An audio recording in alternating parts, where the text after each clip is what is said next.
안녕하세요, 진쌤입니다. 이번 시간에는 ITQ 엑셀 함수 중에서 dsum, daverage와 같은 데이터베이스 함수를 모아 풀어보겠습니다.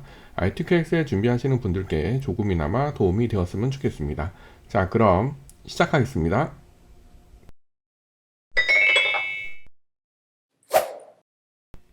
데이터베이스 함수 문제부터 확인해 보겠습니다. 3번 문제가 되시는 거고요. 3번은 여기가 되시는 거고, 문제는 전기 캠핑카 판매 가격 평균입니다. 조건은 입력 데이터를 이용하시고 dAverage 함수를 이용하시는 겁니다. 데이터베이스 함수는 앞에 D자가 붙어 있는 게 특징입니다. 자, 문제를 보시면 연료 중에 연료가 전기, 경유, 휘발유 등이 있는데 이 중에서 전기에 해당되는 판매 가격이 있고 이 가격에 대해서 평균이 얼마냐 그거를 구하시는 겁니다. 자, 바로 들어가 볼게요. 함수에 들어가셔서 여러분들 범주를 모두로 하셨다면 밑에를 한번 선택하시고 키보드에서 D자 누르시면 뒤에 처음으로 갑니다. 그래서 dAverage 데이터베이스 함수를 불러오시면 돼요. 자, 함수에 대해서 좀 설명을 해드리면 첫 번째 데이터베이스는 목록에서 지정할 셀 범위, 그 다음에 필드는 이 목록에서 열 위치를 나타내는 거고, 크라이테리어는 조건이 있는 셀 범위입니다. 쉽게 말씀드리면 범위를 선택하시고 범위에서 열 위치, 그 다음에 조건 범위가 되시는 거예요. 자, 그러면 범위를 어떻게 선택하시냐면 저희가 문제가 전기 캠핑카의 판매 가격이죠. 전기는 여기 있죠. 연료부터 판매 가격은 여기 이렇게 범위를 잡으시면 됩니다. 즉 전기, 연료가 전기인 것부터 판매 가격까지 포함되게 잡으시면 돼요. 자, 그 다음에 필드, 열 위치는 내가 잡은 범위에서 항상 컴퓨터 왼쪽에서 오른쪽으로 가면서 판매 가격이 몇 번째 열에 있냐를 세시면 됩니다. 하나, 둘, 셋, 네 번째죠. 그리고 필드는 4 쓰시면 돼요. 여기 보시면 목록에서 열 위치를 나타내는 숫자. 자, 그 다음에 조건 범위는 전기죠. 그러니까 연료 전기 이렇게 선택하시면 확인 누르시면 이렇게 평균 가격이 나오시는 겁니다. 다시 말씀드리면 범위는 연료부터 판매 가격까지, 그 다음에 판매 가격은 몇 번째? 하나, 둘, 셋, 네 번째. 그 다음에 조건 범위는 연료, 전기 이렇게 하고 확인 누르시면 첫 번째 문제가 끝나시는 겁니다. 자, 그럼 바로 두 번째 문제 풀면서 추가적으로 계속 말씀드릴게요. 자, 4번입니다. 4번은 여기가 되시는 거고 남성들의 월 기부 합계입니다. 조건은 입력 데이터 이용하시는 거고 합계를 구하니까 dsum이네요. 자, 여기 커서 두시고 함수에 들어가셔서 D자 누르시면 살짝 내리시면 dsum 함수 있습니다. 자, 데이터베이스 함수는 다 세 칸으로 똑같아요. 첫 번째는 목록을 지정한 셀 범위, 그 다음에 필드는 목록에서 열 위치, 그 다음에 세 번째는 조건 범위입니다. 자, 그러면 첫 번째 범위는 어떻게 되나요? 남성들의 월 기부액이니까 월 기부액은 여기 있고, 그 다음에 성별은 여기 있죠? 네, 그럼 이렇게 잡으시면 됩니다. 이렇게 범위를 선택하시면 되고요. 그 다음에 월 기부액이 몇 번째 열에 있죠? 첫 번째 열에 있죠? 그럼 필드는 1 되시는 거고, 그 다음에 조건은 뭔가요? 남성이죠? 그러니까 성별 남성 이렇게 잡으시면 됩니다. 그러면 확인 누르시면 남성의 합계가 되시는 거죠. 자, 여기 보시면 남성이죠? 네, 이렇게 여기만 해당이 되시는 거니까 이렇게 범위를 선택하시면 아래쪽에 보시면 97000 이렇게 해서 97000 네, 이렇게 해서 합계를 구하실 수 있습니다. 자, 그러면 세 번째 문제 바로 갈게요. 자, 이번에는 송파 지점의 수강 인원 합계입니다. 3번이니까 여기가 되시는 거고 지점이 송파가 있고요. 그 다음에 수강 인원은 여기 있죠. 여기 있네요. 자, 그러면 바로 가겠습니다. 함수에 들어가셔서 D자 누르셔서 dsum 부르시면 되고요. 자, 그 다음에 범위는 송파 지점부터 수강 인원이니까 지점부터 수강 인원까지. 그 다음에 우리가 알고 싶은 수강 인원은 몇 번째 열에 있죠? 하나, 둘, 세 번째 열에 있습니다. 그러면 3 쓰시면 되고, 그 다음에 조건 범위는 지점, 속파 이렇게 하시면 됩니다. 네, 그러시면 114 이렇게 값이 나오시는 거고, 여기서는 연산자 뒤에 명자니까 이거는 위에 올라가셔서 Shift T를 누르시고, 그 다음에 명자 써주시고, 끝나표로 이렇게 해주시고, 엔터 치시면 이 문제는 끝나시게 되시는 겁니다. 자, 다시 말씀드릴게요. 첫 번째 범위는 조건이 있는 거와 우리가 구할 거를 포함하시면 돼요. 송파 지점과 수강 인원.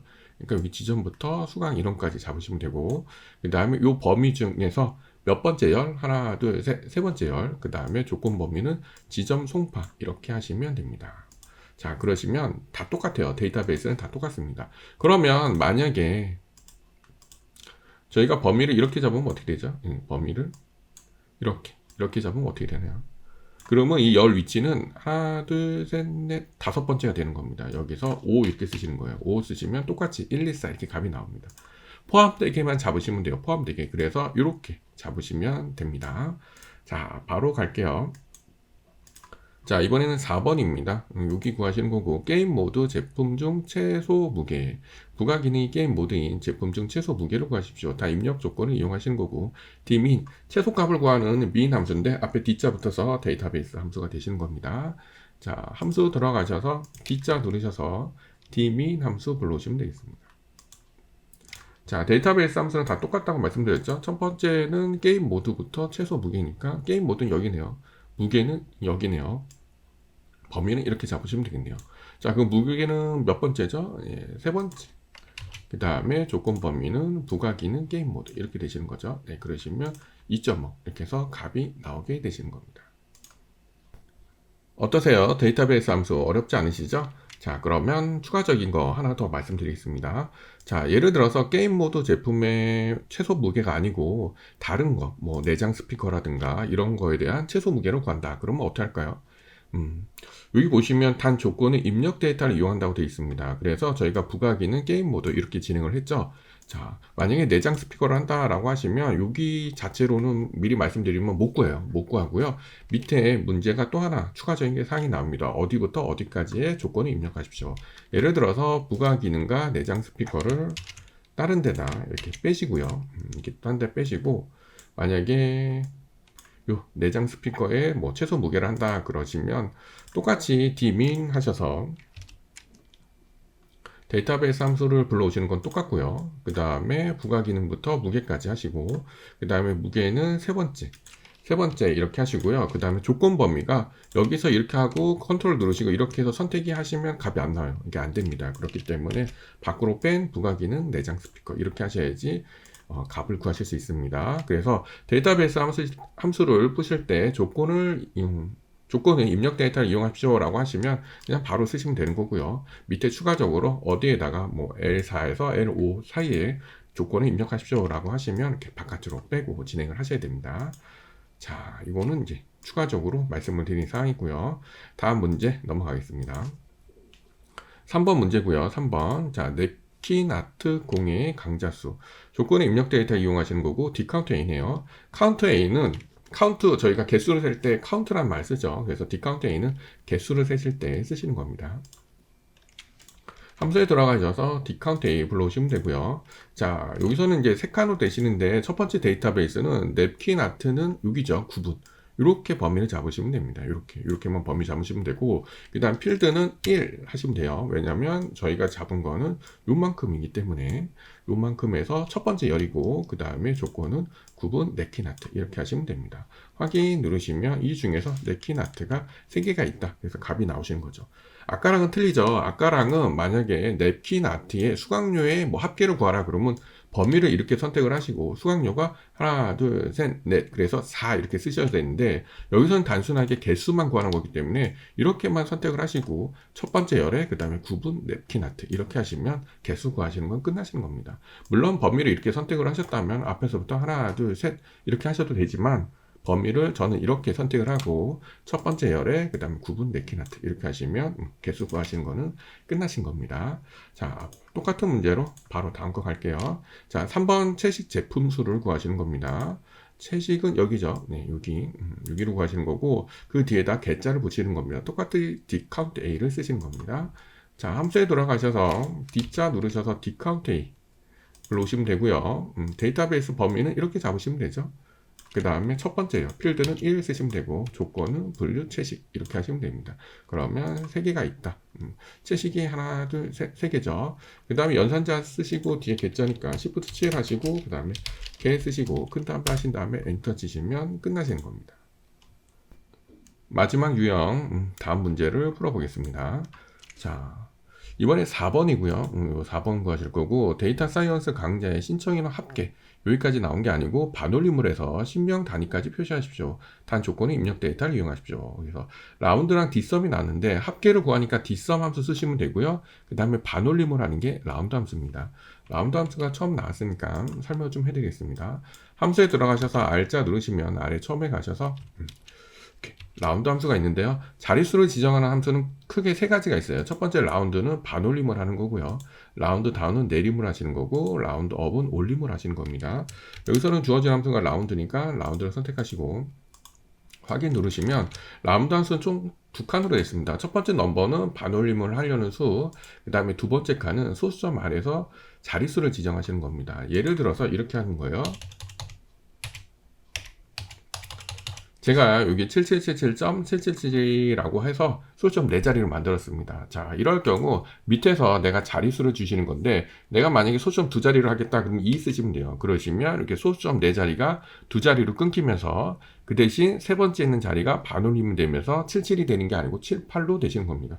소수점 한 자리를 하고 싶으시면 1 쓰시면 되고요. 그럼 소수점 한 자리가 되시는 거고, 정수화를 원하시면 0 쓰시면 됩니다. 그러면 소수점 한 자리가 올라가서 이렇게 7778로 되시는 거고, 그 다음 이제 양의 자리로 가시면 마이너스 1 하시는 거예요. 그럼 1의 자리가 올라가게 되시는 거고, 마이너스 2 하시면 10의 자리가 올라가게 돼서 0이 2개가 되시는 겁니다. 그러면 여기 보시면 여기가 0이 하나죠. 그러시면 나중에 여기다가 1 쓰시면 돼요. 그러면 0이 하나가 되게 되시는 겁니다. 자, 그러면 바로 풀어볼게요. 합계를 구하는 거니까 함수에 들어가셔서 뒷섬 함수 불러오시면 되겠습니다. 자, 우리가 원하는 범위는 데이터 사이언스의 신청 인원이니까 데이터 사이언스의 신청 인원이면 이렇게 잡으시면 되겠네요. 자, 신청 인원은 몇 번째 열에 있죠? 하나, 둘, 셋. 세 번째 열에 있습니다. 그 다음에 조건은 분류 데이터 사이언스 이렇게 하시면 값이 나오실 거고요. 자, 여기서 수식 입력줄에 올라가셔서 는은 선택하지 마시고 컨트롤 X 잘라내기 하세요. 네, 그 다음에 여기 함수 다시 들어가셔서 이번에는 마법사가 다시 떠지면 여기서 R자 누르셔서 라운드 함수 가시면 됩니다. 그 다음에 첫 번째 넘버에다 붙여넣기를 하시면 돼요. 여기에다 컨트롤 V 또는 붙여넣기를 하시고, 그 다음에 여기서 0이 하나니까 마이너스 1 쓰시면 됩니다. 그러면 여기 2575에서 0이 하나 되고, 그 다음에 5가 반올림 돼서 70으로 되는 게 아니고 80으로 마무리가 되시는 거죠. 자, 요게 특이한 유형이 되시는 겁니다. 다음 문제 바로 갈게요. 자, 3번을 구하시는 겁니다. 과학, 과정, 신청 인원 평균을 구하시는 거고, 반올림에서 이번에는 정수화시키는 거고, 조건이 입력 데이터를 하십시오. 라운드랑 디에버리지, 평균 구할 디에버리지랑 반올림한 라운드 함수가 주어지죠. 바로 가겠습니다. 함수에 들어가셔서 D자 누르셔서 디에버리지 함수, 첫 번째 데이터베이스 범위는 과학부터 신청 인원, 과학은 여기네요. 신청 인원은 여기네요. 네, 이렇게. 범위 선택하시면 되고요. 몇 번째 열이죠? 하나, 둘, 셋, 넷, 네 번째 열입니다. 그 다음에 조건 범위는 과정, 과학 이렇게 하시면 32.666 뭐 이렇게 값이 나왔을 거예요. 자, 이 데이터베이스 함수를 는 선택하지 말고 컨트롤 X 눌러 자르신 다음에 함수에 다시 들어가셔서 R자 누르셔서 라운드 첫 번째 칸에 컨트롤 V 붙여 넣으세요. 그 다음에 정수화 시킨다 그랬죠? 네, 그러시면 제가 아까 말씀드린 것처럼 여기서 0 쓰시면 돼요. 0 쓰시면 소수점이 없어지고 정수화 됩니다. 소수점 첫 번째 자리가 반올림 돼서 33 이렇게 해서 끝나시게 되시는 거예요. 두 문제만 더 풀어보고 마무리하겠습니다. 자, 이번엔 5번이네요. 네, 여기가 되시는 거고, 허브차 상품의 평균 판매 가격입니다. 허브차는 여기 있고 판매 가격은 여기 있네요. 네, 범위는 이렇게 하시면 되겠네요. 자, 반올림에서 만 단위까지 하시는 거고, 조건은 입력 데이터 디에버리지랑 라운드죠. 평균이니까 디에버리지, 반올림이니까 라운드입니다. 자, 여기 커서 두시고요. 함수 들어가셔서 D자 누르셔서 디에버리지, 범위는 구분부터 판매 가격, 판매 가격은 몇 번째 열? 하나, 둘, 셋, 세 번째 열. 그 다음에 조건 범위는 구분, 허브차 이렇게 하시면 네, 뭔가 값이 나왔을 거고요. 뒤에 에버리지 함수를 컨트롤 X 눌러서 자르세요. 아니면 여기서 잘라내기 누르셔도 됩니다. 자, 그 다음에 함수 다시 들어가셔서 R자 누르셔서 라운드 함수 첫 번째 칸에 넘버에 붙여 넣기 하시고요. 그 다음에 밑에 칸을 찍으시고 여기 0이 몇 개죠? 4개죠? 그러면 마이너스 4 이렇게 쓰시면 됩니다. 이게 마이너스 4 쓰셔서 0 4개를 만들어 주시면 됩니다. 확인 누르시면 끝나시는 거예요. 자, 마지막 문제로 가겠습니다. 자, 이번에는 3번 여기를 하시는 거고, 승용차 평균 주행거리 조건이 입력 데이터를 이용하고 반올림에서 10단위까지 여기 예시가 나와 있죠. 평균과 라운드 함수입니다. 똑같이 함수에 들어가셔서 D자 누르셔서 디에버리지 함수, 이번에 범위는 어디 있나요? 승용차부터 주행거리는 여기네요. 네, 여기부터 여기까지 이렇게 잡아주시면 되고, 몇 번째 열이죠? 세 번째 열. 그 다음에 조건은 구분 승용자 이렇게 하시면 되겠네요. 네, 그러면 뭔가 값이 나왔을 거고요. 얘를 자르셔서 아까 하신 것처럼 함수 들어가셔서 R자 누르셔서 라운드, 그 다음에 첫 번째 칸에 붙여넣기 하시고 두 번째 칸을 찍으시고 꼭 예시를 보세요. 예시를 보시면 0이 이번엔 몇 개죠? 한 개죠? 네, 그러시면 마이너스 1 쓰시면 됩니다. 그래서 0 하나를 만들어 주시면 돼요. 네, 그럼 확인 누르시면 끝나시는 겁니다. 여기까지 이번 시간 데이터베이스 함수에 대해서 말씀드렸습니다. 자, 끝까지 시청하시는 분들을 위해서 마지막 주의사항 하나만 더 추가적으로 말씀드릴게요. 자, 데이터베이스 함수에서 범위를 선택할 때는 이렇게 잡았죠. 즉, 구분부터 주행거리 이렇게 잡으시는데 여기 위에 필드명도 선택을 해요. 요거가 꼭 중요합니다. 여기가 중요해요. 이렇게 잡으셔야 됩니다. 이렇게 포함돼서 잡으셔야 되는 거죠. 자, 제가 앞 강의에서 브이로거 함수도 특강을 해드렸는데요. 브이로거 함수 같은 경우는 관리 코드부터 판매가라고 하면 예를 들어서 함수에 들어가셔서 브이로그 함수 하시고 찾을 값은 이렇게 선택하시면 되고, 자, 테이블 범위는 관리 코드부터 판매가 이렇게 잡으시면 됩니다. 브이로그 함수 하실 때는 위에를 선택하지 않아요. 선택하지 않습니다. 그리고 하나, 둘, 셋, 넷, 다, 일곱 번째. 그래서 열 위치는 일곱 번째 정확한 값 0 이렇게 하시고 확인 누르시면 이제 값을 구하실 수 있습니다. 자, 근데 데이터베이스 함수는 선택을 하실 때 위에까지 잡으셔야 돼요. 왜냐하면 나중에 조건을 하실 때 구분 승용자 이렇게 하셔서 여기 위에 있는 필드명 이 글씨들을 다 사용하기 때문에 첫 번째 범위를 잡으실 때도 위에까지 꼭 이렇게 잡으셔야지 됩니다. 여기를 포함시켜야 돼요. 네, 그래야지 정확하게 값을 구하실 수 있습니다. 이번에는 진짜 여기까지 이번 시간 데이터베이스 함수에 대해서 설명을 다 드렸습니다. 여러분들 연습 잘 하셔서 좋은 성적 받으시기 바랍니다. 그럼 다음 시간에 뵙겠습니다.